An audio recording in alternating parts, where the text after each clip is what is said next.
এগিয়ে নিয়ে গেছেন। কত বছর? 1 বছর, 2 বছর, 3 বছর, 4 বছর, 5 বছর নয়, 12 বছর তিনি নবীর মিশনকে সামনের দিকে এগিয়ে নিয়ে সারা পৃথিবী শাসন করেছেন তিনি 12 বছর। উসমান রাদিয়াল্লাহু তাআলা আনহু শহীদ হয়ে গেল। কালিমার পতাকাকে হযরত আলী রাদিয়াল্লাহু তাআলা ধাপ করে ধরে নিলেন। আলী রাদিয়াল্লাহু তাআলা আনহু নবীজির মিশনকে সামনের দিকে এগিয়ে নিয়ে গেছেন। কয় বছর? 1 বছর, 2 বছর, 3 বছর, 4 বছর, প্রায় 5 বছর পর্যন্ত তিনি পুরা পৃথিবী শাসন করেছেন হযরত আলী রাদিয়াল্লাহু তাআলা আনহু। হযরত আলী রাদিয়াল্লাহু তাআলা আনহুর ইন্তেকাল হলো। এরপরে কালিমার পতাকাকে হাতে নিয়ে নিলেন আলী রাদিয়াল্লাহু তাআলা আনহুর ছেলে নবীজির নাতি হযরত হাসান রাদিয়াল্লাহু তাআলা আনহু। তিনি নবীজির মিশনকে সামনের দিকে এগিয়ে নিয়ে গেছেন 6 মাস। 6 মাস পরে এই কালিমার এই দায়িত্ব, এই খেলাফতের দায়িত্ব হযরত মুয়াবিয়া রাদিয়াল্লাহু তাআলা আনহুর হাতে দিলেন। হযরত মুয়াবিয়া রাদিয়াল্লাহু তাআলা আনহু এই কালিমার পতাকাকে, এলাউ কালিমাতিল্লাহকে, দ্বীনের বিজয়কে, নবীজির মিশনকে সামনের দিকে এগিয়ে নিয়ে গেছেন 5 বছর, 10 বছর, 15 বছর। না না না, আমার নবীর মিশনকে সামনের দিকে এগিয়ে নিয়ে গেছেন 19 বছর। আমার নবীর মিশনকে সামনের দিকে এগিয়ে নিয়ে গেছেন হযরত মুআবিয়া রাদিয়াল্লাহু তাআলা আনহু, কাতিবিনে ওহী হযরত মুআবিয়া রাদিয়াল্লাহু তাআলা আনহু নবীজির মিশনকে সামনের দিকে এগিয়ে নিয়ে গেছেন। কয় বছর বললাম? 19 বছর। হিসাব রাখেন, 19 বছর। এরপরে হযরত মুআবিয়া রাদিয়াল্লাহু তাআলা আনহু দুনিয়া থেকে বিদায় নিলেন। ওনার বংশের লোকেরা, যাদেরকে উমাইয়া বংশ বলে, উমাইয়া বংশের লোকেরা আমার নবীর মিশনকে সামনের দিকে এগিয়ে নিয়ে গেছেন। কত বছর? 1 বছর, 2 বছর, 3 বছর, 4 বছর, 10 বছর, 15 বছর, 30 বছর, 40 বছর, 50 বছর, 60 বছর, 70 বছর। না না না, 92 বছর পর্যন্ত আমার নবীর মিশনকে এই জমিনে বাস্তবায়ন করেছেন উমাইয়ারা। কত বছর? উমাইয়াদের হাত থেকে উমাইয়াদের পতন হলো। উমাইয়াদের হাত থেকে কালিমার পতাকা পড়তে পড়তেই এটা জমিনে পড়তে দেয় নাই। আব্বাসীয়রা দাম করে এই উমাইয়াদের থেকে কালিমার পতাকাকে হাতে নিয়ে নিলেন। আব্বাসীয়দের হেড অফিস হলো ইরাক। ইরাক থেকে তারা দুনিয়া শাসন করেছেন। কত বছর? আব্বাসীয়রা যত বছর পর্যন্ত পৃথিবী শাসন করেছেন, এই শাসনকালের কালটাকে বলা হয় আব্বাসীয় খেলাফত। কিসের খেলাফত? জোরে বলেন, কিসের খেলাফত? আব্বাসীয় খেলাফত। আব্বাসীয়রা ইরাক থেকে সারা দুনিয়া শাসন করেছেন। আব্বাসীয়রা কত বছর পর্যন্ত? আব্বাসীয়রা সারা দুনিয়া শাসন করেছেন। নবীর ওয়ারিসরা সারা দুনিয়া শাসন করেছেন 100 বছর, 200 বছর, 300 বছর, 400 বছর। না না না, সারা দুনিয়া আব্বাসীয়রা সারা দুনিয়া শাসন করেছেন। মুসলমানরা সারা দুনিয়া শাসন করেছে। নবীদের মিশনকে সামনের দিকে এগিয়ে নিয়ে গেছে 500 বছর। সুবহানাল্লাহ বলেন না? কয় বছর? 500 বছর। 500 বছর পৃথিবী শাসন করেছে আব্বাসীয়রা। আব্বাসীয়দের পতন হলো। আব্বাসীয়দের থেকে খেলাফত চলে গেল উসমানীয়দের কাছে, উসমানীয় খলিফাদের কাছে।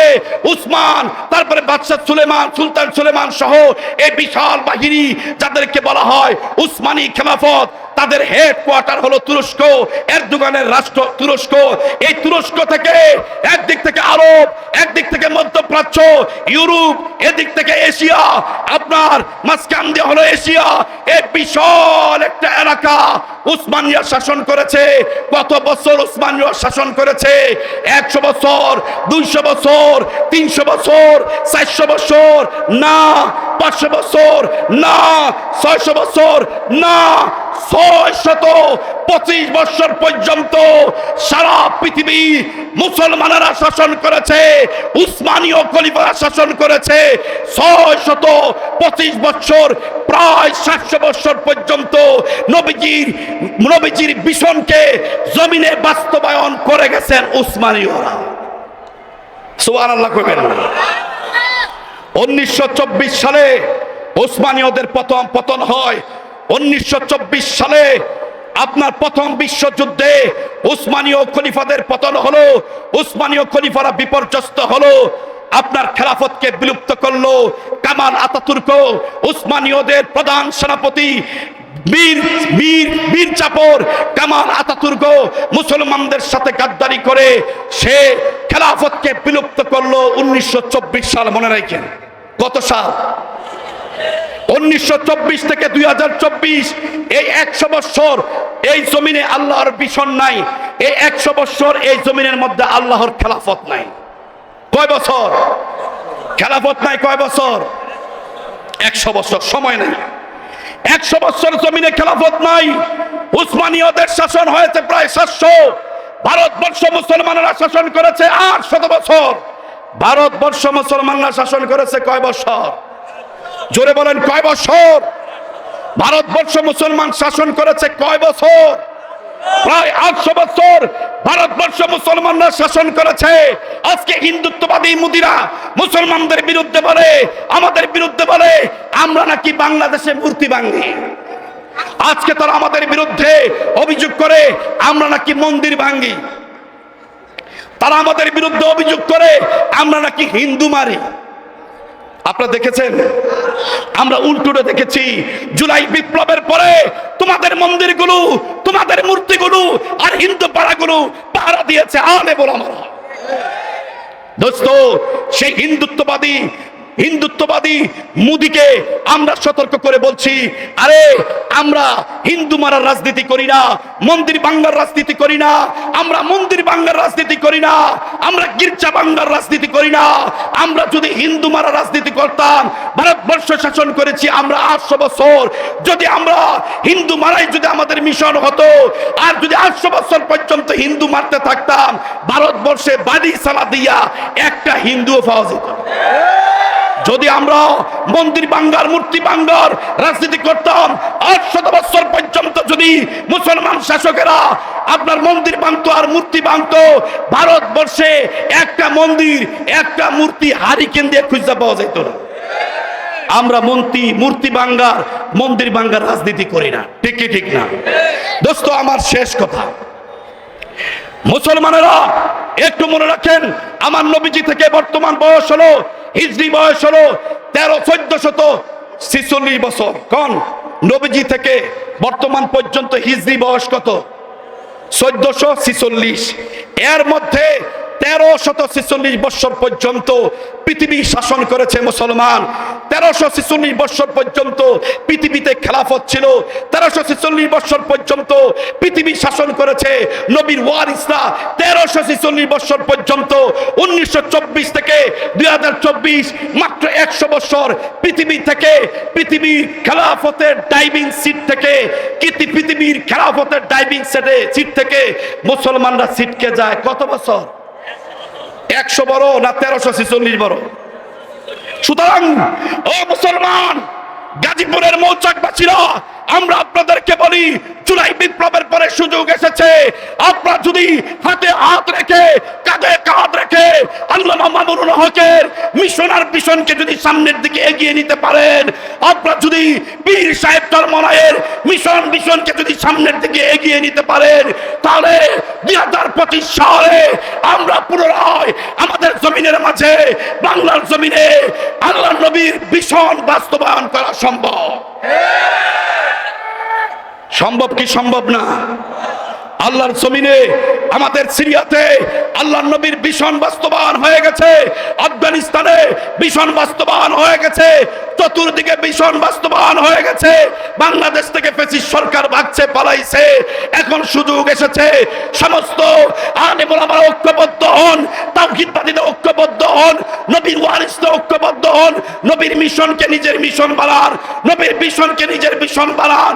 আল্লাহর উপর ভরসা করে, আল্লাহর উপর তাওয়াক্কুল করে, আল্লাহর জমিনে আল্লাহর খেলাফত পুনরায় প্রতিষ্ঠার জন্য কারা কারা জীবন দেওয়ার জন্য, রক্ত দেওয়ার জন্য, সম্পদ দেওয়ার জন্য রাজি আছেন? হাত তুলে দেখা।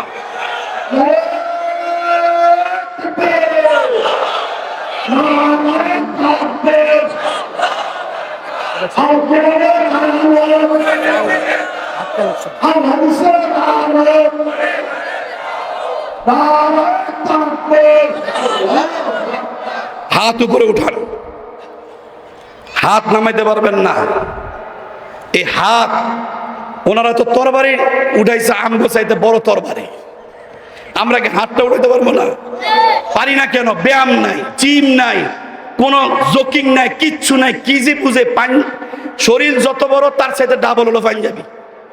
এভাবে করলে হবে? নবীর কোন সাহাবীর কোন পেট ছিল না, হাদিস আসছে কোন পেট ছিল না। আপনারা একটু জিম টিম করেন, বুক ডাউন দেন, প্রস্তুতি নেন হিন্দুত্ববাদীদের বিরুদ্ধে। বুঝওয়াই হিন্দ আসন্ন, ওই যুদ্ধে শরীক হয়ে বদরি কাফেলায় নাম লেখাবো ইনশাআল্লাহ। রাজি আছেন তো? তাহলে জিম করতে হইব নি, অস্ত্র চালাইতে হবে নি, সব কিছু প্রশিক্ষণ দেন সরকারের অনুমতি নিয়া। এই হাতটাকে একটু পকেটে ঢুকান। এই যে মাহফিল করলো ওলামা পরিষদ, আপনাকে জীবন এখন দেওয়া দরকার নাই, আপনাদের রক্ত দেওয়া দরকার নাই। এই মুহূর্তে পকেটের সবচেয়ে বড় নোটটা ওলামা পরিষদের মাহফিলের জন্য দেন। আমার পরেই আমাদের উত্তরার গৌরব। بارك على محمد وعلى آل محمد كما باركت على إبراهيم وعلى آل إبراهيم إنك حميد مجيد اللهم صل وسلم وبارك عليه।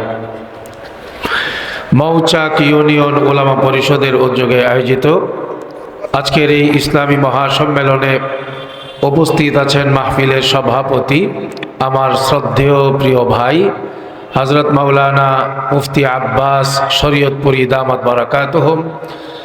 উপস্থিত অত্র সংগঠনের নেতৃস্থানীয় বিশিষ্ট উলামায়ে কেরাম, মুরব্বিয়ান ইজাম, নেতৃস্থানীয় ব্যক্তিবর্গ, কাছে কিংবা দূর থেকে আগত বেরাদারান ইসলাম, আল্লাহ তাআলার অশেষ মেহেরবানি, দ্বীনের কথা শোনার মজলিসে আমাদের সকলকে এখনো পর্যন্ত বসে থাকার তৌফিক দান করেছেন।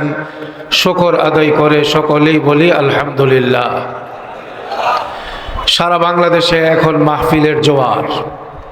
আজকের এখানে যেমন মাহফিল, বাংলাদেশে আজকের এই রাত্রে অসংখ্য জায়গায় মাহফিল হচ্ছে। যারা বয়ান শোনে তারা এক দৃষ্টিকোণ থেকে বয়ান শোনে, যারা বয়ান করার মাঠে বক্তব্য দেন তারাও এক দৃষ্টিকোণ থেকেই বক্তব্য দেন। সারা বাংলাদেশে যত মুসলমান মসজিদে নামাজ আদায় করে তাদের চিন্তা চেতনায়ও ইসলাম নিয়ে এক ধরনের ব্যাখ্যা আছে। ব্যবসা বাণিজ্য যারা করে তাদের দিলের ভেতরে ইসলাম আর ঈমান নিয়ে এক ধরনের ব্যাখ্যা আছে। যারা আদালতে বিচার কার্য পরিচালনায় আছেন মুসলমান, তারাও এক ধরনের ইসলামের ব্যাখ্যা নিয়ে তারা কার্য পরিচালনা করেন। যারা রাষ্ট্র ক্ষমতায় ছিল, আগামী দিনেও যারা রাষ্ট্র ক্ষমতায় আসতে চান, তাদের মাথায়ও ইসলাম নিয়ে এক ধরনের ব্যাখ্যা লালন করেন। আমি আপনাদের সামনে অতি অল্প সময়ে 10-15 মিনিটে একটা গুরুত্বপূর্ণ বিষয়ের খোলাসা করতে চাই। আমাদের এই সমাজে সবাই মানে আল্লাহ এক, আল্লাহকে মানতে হবে, নবীকে মানতে হবে, জান্নাত পাইতে হবে, জাহান্নাম থেকে বাঁচতে হবে, কোরআন মতো চলতে হবে, হাদিস মতো চলতে হবে। এই কথার মধ্যে কোনো মুসলমানের দ্বিমত নাই, কথা বলেন ঠিক কিনা? কিন্তু যে মুসলমান বলে আমি আল্লাহ ছাড়া কারো গোলামি করি না, যে মুসলমান বলে আমি নবী ছাড়া কাউকে মানি না, যে মুসলমান বলে ইসলাম ছাড়া কোনো কিছুই বাংলার জমিনে থাকতে দেয়া হবে না, সেই সকল হাজারো লাখো কোটি মুসলমানের জীবনের দিকে তাকাইলে দেখা যাবে নামাজ পড়ে, রোজা রাখে, হজ করে, যাকাত দেয়, কিন্তু সুদের টাকা বাদ দেয় না, ঘুষের টাকা বাদ দেয় না, মদ গাঞ্জা ছাড়ে না, ঘরের মধ্যে পর্দা নাই। আংশিক ইসলাম আছে, আংশিক ইসলাম নাই। এই চিত্রই বাংলাদেশের অধিকাংশ সাধারণ মুসলমানের ঘরে ঘরে, কথা বলেন ঠিক কিনা?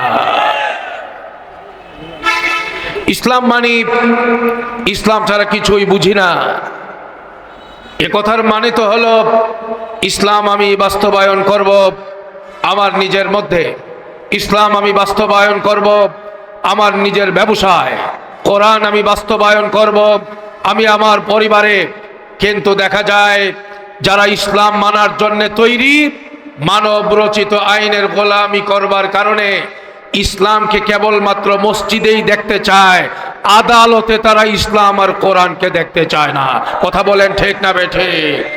সংসদের আইন প্রণয়ন করার দায়িত্ব যারা পান, তাদের মুখেও স্লোগান শোনা যায়, ইসলাম ছাড়া কিছুই বুঝি না, কোরআন ছাড়া কিছুই বুঝি না।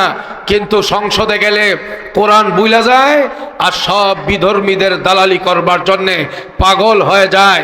এই ধরনের আংশিক ইসলাম পালনের চিন্তা যতদিন পর্যন্ত বাংলাদেশের জমিনে থাকবে, এই দেশের মানুষকে জুলুম নির্যাতন থেকে মুক্ত করে মানুষের অধিকার নিশ্চিত করা কোনোদিন কারো পক্ষে সম্ভব হবে না। এটা হলো ইহুদিদের আদর্শ, ইহুদিদের চিন্তা। তুমিনুনা বিবাদিল কিতাব ওয়া তাকফুরুনা বিবাদ। ইহুদিরা কিছু মানতো, কিছু ছাড়তো, কিছু মানতো, কিছু ছাড়তো, কিছু মানা, কিছু ছাড়া। এটা মুসলমানের আদর্শ না, ইসলামের সাথে যায় না, কোরআনের সাথে যায় না।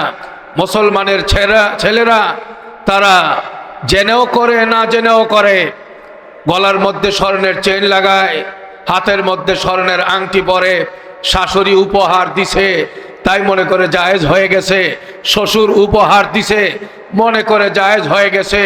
মুসলমানের মেয়েরা ছেলেদের পোশাক পরে সিরা হাফ প্যান্ট গায়ের মধ্যে লাগায়, মনে করে ইউরোপ আমেরিকার ছেলে মেয়েরা পড়ে তাই বাংলাদেশের মুসলমানের মেয়েদের জন্য জায়েজ হয়ে গেছে। আংশিক ইসলাম, আংশিক ইহুদিবাদ, আংশিক ইসলাম, আংশিক হিন্দুত্ববাদ, আংশিক ইসলাম, আংশিক খ্রিস্টবাদ, আংশিক ইসলাম আর আংশিক বিধর্মীদের সাথে সাদৃশ্যতা, এটা ইসলাম সমর্থন করে না। দোরঙ্গি ছোড় দো এক রঙ্গি হো যা। দুই রঙে রঙিন হওয়া ছেড়ে দিতে হবে, এক রঙে রঙিন হতে হবে।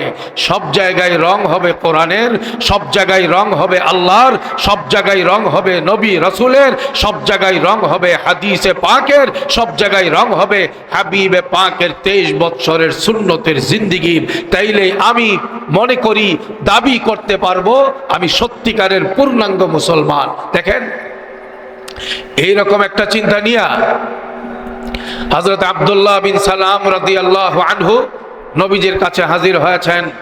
তিনি আরজি পেশ করেছেন, ইয়া রাসূলুল্লাহ, আমি তো ইহুদি ধর্মের বড় পণ্ডিত আলেম ছিলাম, দীর্ঘ জীবন আমি ইহুদি ধর্ম অনুযায়ী কাটাইছি। ইসলাম কবুল করার পরে ইসলামের সব আদেশই মানব, কিন্তু শুক্রবারের ইবাদত বন্দেগী করার পাশাপাশি শনিবার দিনটাকেও ইহুদিদের ধর্ম অনুযায়ী পালন করতে চাই। ইয়া রাসূলুল্লাহ, শরীয়তে ইসলামিয়া অনুযায়ী গরুর গোশত আমি খাই, ছাগলের গোশত আমি খাই, মুরগির গোশতও খাই, হালাল সব গোশত আমি খাওয়ার জন্য প্রস্তুত আছি। কিন্তু ইসলামে তো উটের গোশত খাওয়াও জায়েজ, উটের গোশত খাওয়া হালাল, ইহুদি ধর্ম অনুযায়ী উটের গোশত খাওয়া হারাম। ইয়া রাসূলুল্লাহ, ইহুদি ধর্মের সাথে আত্মার সম্পর্ক মজবুত হওয়ার কারণে আমি উটের গোশত খাইতে আমি চাচ্ছি না, আপনার কাছ থেকে এজাজত চাইতেছি। ইসলামের কিছু বিধান মানব, ইসলামের কিছু বিধান ছেড়ে দেব, কিছু ইসলামিক আর কিছু ইহুদিবাদী মতাদর্শ আমি আমার জীবনে বাস্তবায়ন করব।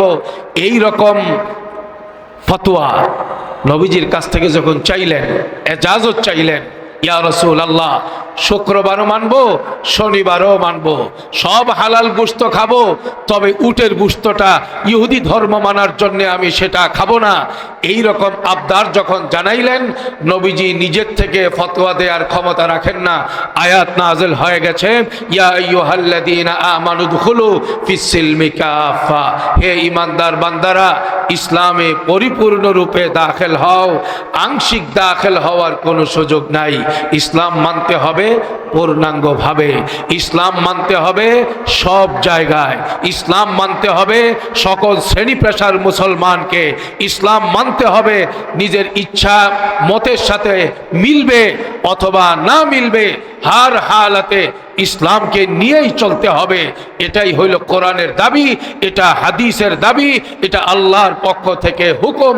সেজন্যে আমি আপনাদের সকলকে জানাতে চাই এই বিষয়টা। আগামীতে যারা ক্ষমতার মস্তদে বসতে চান, কে কোন দল করেন সেটা আপনার ব্যাপার, কিন্তু যখন আপনি ক্ষমতায় আসবেন আপনি পূর্ণাঙ্গ ইসলাম পালন করেন, সেই দাবিটা তখনই করতে পারবেন দেশের আইন আদালত যদি কোরআন এবং হাদিস অনুযায়ী পরিচালনার দায়িত্ব আপনার কাঁধে নিতে পারেন। সব জায়গায় কোরআন, সব জায়গায় ইসলাম। কে রাজি হবে, কে নারাজ হবে, এই দিন দেখার, এগুলো দেখার চিন্তা ভাবনা বাদ দিয়ে দেন। বহু হালাত আমরা দেখেছি, কখনো ইন্ডিয়াকে আব্বা ডাইকা দেশ চালানোর চেষ্টা করেছে কোনো দল, কেউ আমেরিকাকে আব্বা ডেকে দেশ চালাবার চিন্তা করবে। এগুলোর একটা দিয়াও দেশে পূর্ণাঙ্গ শান্তির সমাজ কায়েম করা সম্ভব হবে না। শান্তির সমাজ কায়েম করা সম্ভব হবে যদি এই দেশের মূল আইনের প্রস্তুতি থেকে শেষ পর্যন্ত কোরআনকেই যদি একমাত্র অবলম্বন করা হয়, ইসলামকেই যদি একমাত্র প্রাধান্য দেওয়া হয়। তন্ত্র মন্ত্র সব দেখা শেষ, এখন শুধু ইসলামের বাংলাদেশ দেখার বাকি আছে। কথা বলেন ঠিক না বেঠে? সুতরাং আমি আপনাদের সকলের কাছে উদাত্ত আহ্বান রাখছি, আসুন ইসলাম নিয়ে দেশ গড়ব, আসুন ইসলামের আদলে সমাজ গড়ব, আসুন ইসলাম নিয়ে বাঁচব, ইসলাম নিয়ে মরব, ইসলামের জন্য প্রয়োজনে জীবন দেব। রাজি আছেন ইনশাআল্লাহ? সবাই রাজি আছেন ইনশাআল্লাহ? ইসলামের জন্য রক্ত দেওয়ার প্রয়োজন হলে দিবেন ইনশাআল্লাহ? জীবন দেওয়ার প্রয়োজন হলে দিবেন ইনশাআল্লাহ? সারা পৃথিবীর যা কিছু দেওয়ার প্রয়োজন দিতে প্রস্তুত থাকবেন? এই স্লোগান বাংলাদেশের সব জায়গায় শুনি আমি জীবন দেব, আমি রক্ত দেব, আমার টাকা পয়সা সব উজাড় করে দেব ইসলামের জন্যে। কিন্তু সেই ইসলামটাকে গালের মধ্যে বাস্তবায়ন করতে তো টাকা পয়সা লাগে না, দাড়িটা রাখেন, এটার জন্য প্রস্তুত নাই। এখন কিন্তু অনেকে মন খারাপ করবে ভাই। আপনার আগেরটার সাথে যেমন, আমার আগেরটার সাথে আপনি যেমন আছেন, পরেরটার সাথে একমত হইতে হইব, না হয় দেখা যাবে সাধারণ জেহাদে আপনি যদি হেরে যান, মূল জেহাদের ডাক দিলে আপনারে পাওয়া যাবে না, আপনার জুতাগুলো শুধু ময়দানে পাওয়া যাবে, জুতা ফালায় দৌড়। এজন্যে মূল টাইমে কারে পাওয়া যাবে আর না পাওয়া যাবে, এটার প্রাথমিক পরীক্ষায় পাশ হওয়া লাগবে ভাই, যারা গালের দাড়িগুলো কাটেন। সেজন্য আপনাকে আগে প্রস্তুত করতে হবে সাহাবীদের আদলে, প্রস্তুত করতে হবে মুজাহিদিনদের পোশাকে, প্রস্তুত করতে হবে কোরআনে কারীমের তিলাওয়াত দিয়ে। ও ভাই, আমি জিহাদ করব, আমি রক্ত দিব, আমি সব করব, কিন্তু আমি যদি বলি আজকের এখন থেকে মোবাইলে কোনো গানের কোনো কিছুই রাখা যাবে না, দেখা যাবে না, এমনকি যত রকমের সগীরা গুনাহ কবিরা গুনাহ চোখের মাধ্যমে হয় সব বাদ দিয়ে চলতে হবে। তখনই দেখা যাবে আমাদের পরবর্তী জেহাদের আগে প্রথম জেহাদ 1 সেকেন্ডেই শেষ। আজকে আমি চ্যালেঞ্জ দিয়ে বলতে পারি, এই মৌচাকে 1000 বাসা যদি পাওয়া যায় তল্লাশি করে, 1000 বাসার মধ্যে যদি যাচাই করা হয় কারা কারা সকালবেলায় কোরআন শরীফের তিলাওয়াত করে, 1000 বাসা বাড়িতে পাওয়া যাবে 995টা ঘরে সকালবেলায় পুরা 1 বৎসরে একদিনও বাবাও কোরআন শরীফ পড়ে না, মাও কোরআন শরীফ পড়ে না, ছেলে কোরআন শরীফ পড়ে না, মেয়ে কোরআন শরীফ পড়ে না। এমনকি 1000 ঘরের মধ্যে যদি চেক করা হয় তাইলে পাওয়া যাবে 1000 ঘরের ভেতরে 900 থেকে 950 ঘর এমন পাওয়া যাইতে পারে যে ঘরগুলোতে নামাজ পর্যন্ত নাই, আস্থা কবরস্থান, ফজরের নামাজ নাই। স্লোগান দিবে জীবন দেব, রক্ত দিব, আরে নামাজ না পড়ে কি এর জিহাদ করবেন আপনি? দাড়ি না রেখে কি এর জিহাদের স্লোগান দেন? আগে তো নফসকে ঠিক করতে হবে ভাই। আমার কথা বুঝতেছেন নি ভাই? হ্যাঁ, নিজেকে ঠিক করবার চিন্তা ভাবনার কথা বললেই তখন মাথার মধ্যে বাড়ি পড়ে। আগে যুবক, আপনাকে আপনাকে বলছি, যুবক ভাই, আপনাকে নিয়ে আপনাকে ভাবতে হবে। আপনার কবরে আপনার মা যাবে না, আপনার কবরে আপনার বাবা বাঁচাতে যাবে না, কিয়ামতের ময়দানে আপনাকে বাঁচাবার জন্য কেউ পাশে দাঁড়াবে না।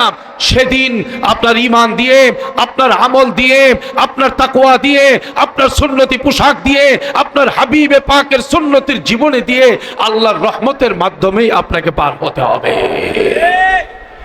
সেই জন্যে আগামী দিনে জিহাদের জন্য প্রস্তুতির জন্য আমরা চলুন যার যার নিজেকে প্রস্তুত করব ইনশাআল্লাহ। নাম্বার 1, 5 ওয়াক্তের নামাজ মসজিদে গিয়ে জামাতের সাথে আদায় করব। কারা কারা এখন থেকে এই কাজটা করব? হাত দেখান।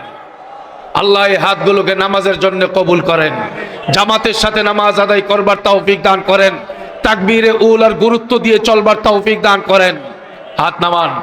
নাম্বার 2, আজকের এই সমাজে জিহাদের ময়দানে সফলভাবে উত্তীর্ণ হওয়ার জন্য আগামী দিনে বাতিলের মোকাবেলা করে ইসলামকে সারা বিশ্বের দরবারে উঁচু করবার জন্য যারা সিদ্ধান্ত নিয়েছি, আমরা আমাদের নিজের ঘরকে আগে বাঁচাতে হবে, ঘরের মধ্যে আগে ইসলাম কায়েম করতে হবে। আগামী দিনের ছেলেরা যেন সাহাবাদের নমুনা হয়ে ময়দানে ঝাঁপায় পড়তে পারে, সেজন্য ঘরকে আমরা কোরআন হাদিসের আলোকে সাজাতে হবে। আমাদের এই দেশে সাধারণ শিক্ষিত মুসলমান, সাধারণ মুসল্লিয়ানে কেরাম যারা নামাজ পড়ে, ওই নামাজি ঘরগুলোতে দেখা যাবে শতকরা 70 থেকে 80 ভাগ নামাজি ঘরের মধ্যে বাবা নামাজ পড়ে, মা নামাজ পড়ে, কিন্তু ঘরের মধ্যে শরীয়ত মতো পর্দা নাই। পর্দা, বেপর্দা নামাজি মানুষ আছে না নাই? মা নামাজ পড়ে কিন্তু পর্দা করে না, বাবা নামাজ পড়ে পর্দা করে না, মেয়ে